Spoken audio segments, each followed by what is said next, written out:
Welcome to Across Africa, our weekly look at stories from across the continent. I'm Yenna Lee, replacing Georgia Calvin-Smith. This week, millions of students in Cameroon return to school for the first time since March. We'll see the changes authorities have made to keep children and teachers safe this school year.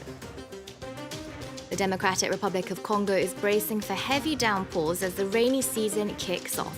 Our correspondents in Kinshasa have a report on how authorities and residents are trying to prevent a repeat of last year's flooding. And we take a look at a magazine focused on showing African capitals in a new light. Off2's founder is here to tell us more about her biannual bilingual review that gives a voice to locals about how they see and experience the cities they live in. Students in Cameroon are gradually going back to class for the first time since March, when institutions were closed due to the coronavirus pandemic. Primary and secondary school students returned on Monday, while universities are set to reopen on October 15th. Students will be learning in shifts to avoid overcrowding. This is one of the many new measures authorities have come up with to adapt to the new normal. Our correspondents sent us this report. One of the golden rules for the school year is hand washing. At the state school in Yaoundé, students disinfect their shoes. Temperature checks are compulsory for about 2,700 students. The school has got 30 teachers and administrators together.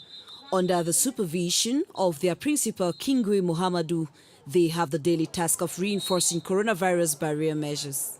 Cette année, effectivement, est particulière. Ce que vous voyez ce matin, premier jour de rentrée, vous verrez cela tous les jours jusqu'au dernier jour des classes. Nous avons apprêté certaines salles spéciales pour des enfants qui présenteraient des températures élevées et qui seraient suivies par nos infirmières. Only half of the 5,400 students enrolled for the academic year are in the school this morning. Classrooms like this will accommodate students twice per day, alternating morning and afternoon shifts. The Cameroonian government has employed more teachers to reduce the workload. This teacher has 60 children in her class instead of the usual 120 before the outbreak of the virus. Le Covid-19 nous a certainement permis de retrouver les effectifs que nous avons toujours souhaités. Parce que maintenant, nous sommes dans une classe avec un effectif qui nous permet de circuler librement et de pouvoir donner le meilleur de nous-mêmes à nos apprenants puisque le nombre est réduit. Families are forced to adapt to the new schedule.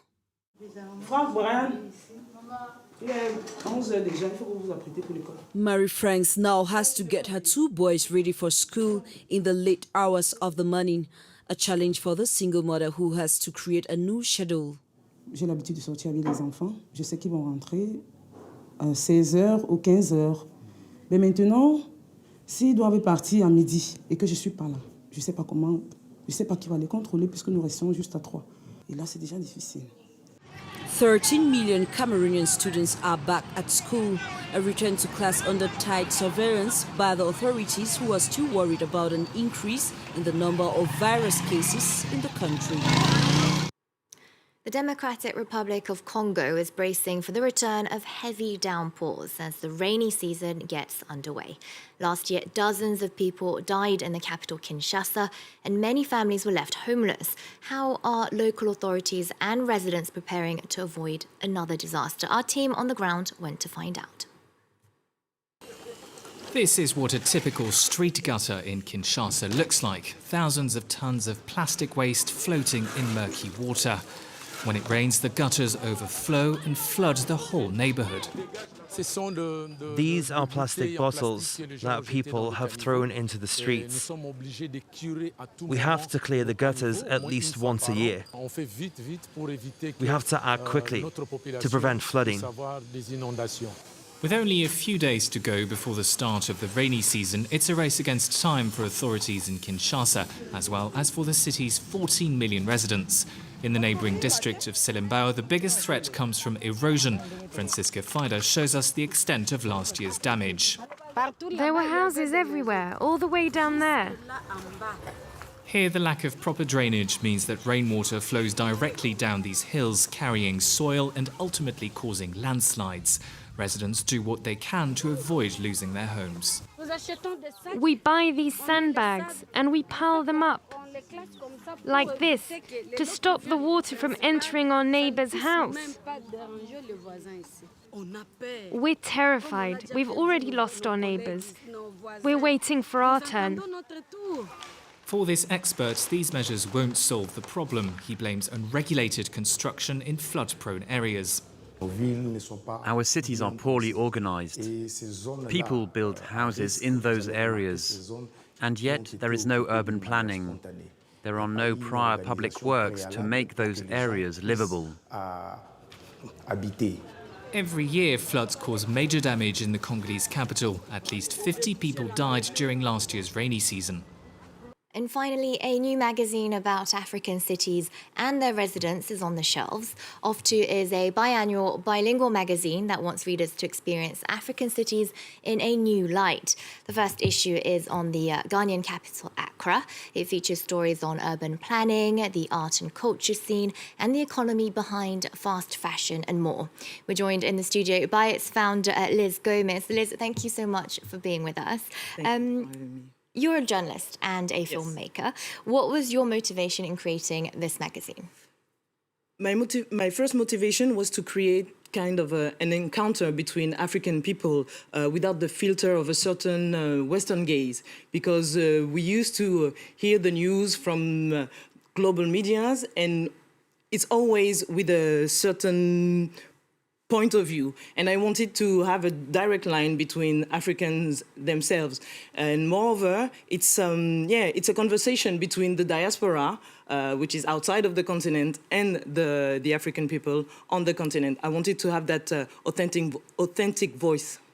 Indeed. Why is your magazine in both English and French? Why these two languages? And who's your target audience? My target audience is really large. Like now that it's been a month that the magazine is out, I can say that the diaspora mostly is reading it. So for me, it's really important to have everybody involved. So if it was only in French, it would have been a little bit reducive. So I wanted to have a wider audience. That's why I decided to translate it in English and in French. And because the African continent is not only French speaking, so that's why. Absolutely. As I mentioned earlier, the first issue is on Accra, which is a city that's best known for its beaches and the nightlife. How does your magazine go beyond this image that people might have? Yes, that's exactly the point.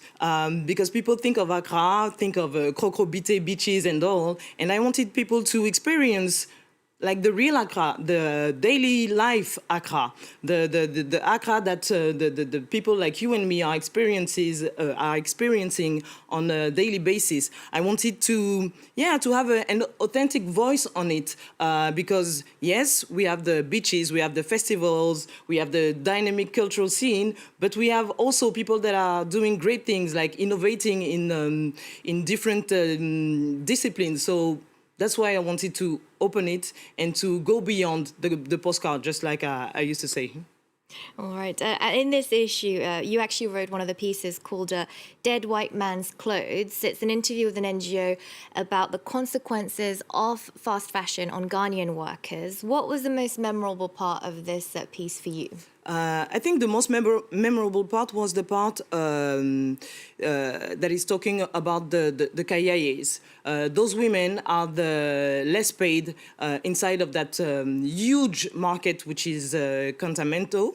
And when we did that interview, it was just before the COVID situation. So I was talking with them after, and I was like, how things are going for them? And they were telling me that they didn't have any insurance, they didn't have any unemployment, so it was a struggle for them. So yes, for me, this is the most striking part, because in a way, we all know that there is something wrong about fast fashion. When you buy a t-shirt that costs like 10 euros, there is something wrong in the chain. And this is the direct consequences of this industry in the global north. So yes, for me, it was the situation of these women, because they are young, because they are struggling, and they are trying to make a living.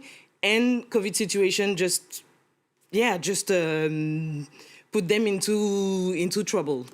Indeed, a report you can read, all our viewers can read in your magazine. Just before we leave you, tell us a little bit about your next issue on DR Congo's capital. Yes, we are working right now on Kinshasa because Kinshasa is vibrant culturally. Kinshasa, I think people have a lot of fantasies about that city. And yes, same thing. I'm working with some people who are living there, people like Nizar Saleh, film director, people like Priska Munkeni, which is she's a photographer and also a film director, with the Ifrika Kenge, and all of these people are experiencing the city as it is, as it really is. So for me, it was, yeah, it's only this. Same thing as Accra. Stopping, in a way, trying to stop the fantasies and to be in the concrete with everybody at the same level. A realist vision of the city then. Thank you so much, Liz Gomez, founder of Off To magazine. The second issue is out in January. And thank you for watching Across Africa. Stay tuned for more news coming up right here on France 24. Thank you.